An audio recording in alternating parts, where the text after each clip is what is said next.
If you're an artist who has already set up a website to show off your art, but you want to make it available for visitors to go ahead and purchase it, you only have a few options.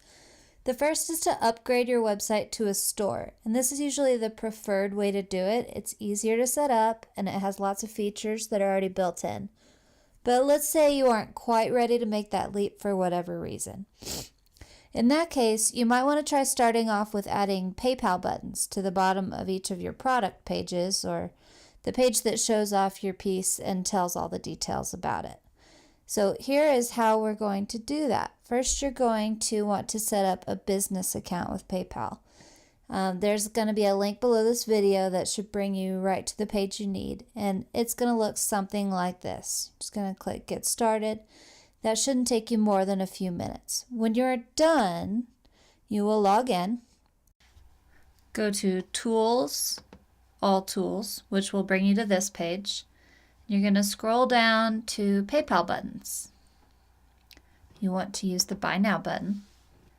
And then we're just going to go through and fill everything out. So under item name, you can put the name of your art.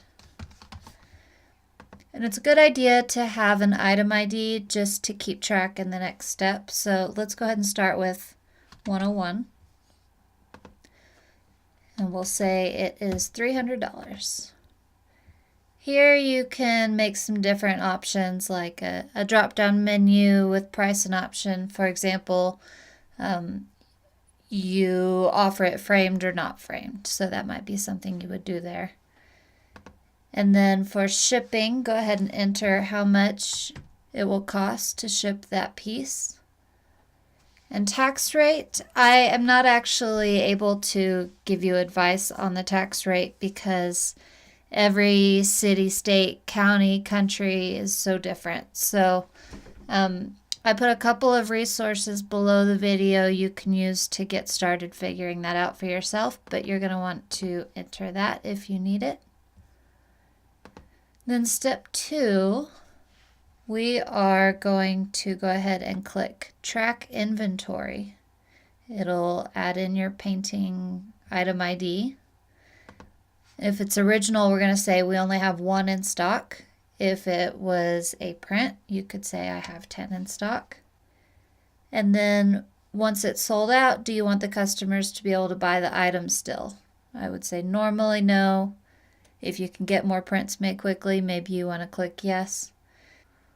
When you don't let customers buy the item that's sold out, you want to take them back to another page on your website. So let's say it's myshop.com/shop. And then I think adding special instructions box is a good idea. You want their shipping address. And then here is where you can enter a thank you page or what to expect next.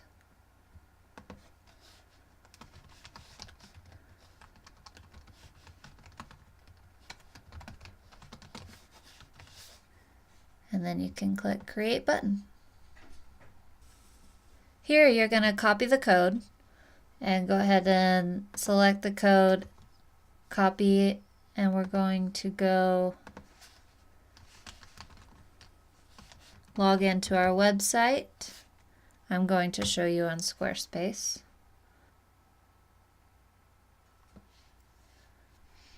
Let's say we want it to be, let's say we want it to be on a blog page.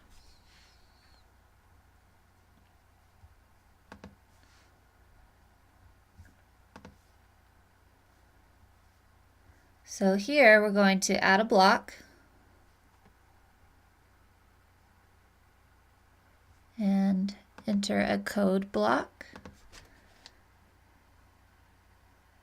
and paste that code that they gave us. It's HTML, and you can see your Buy Now button is showing up right there. And there you go, you've got your Buy Now button.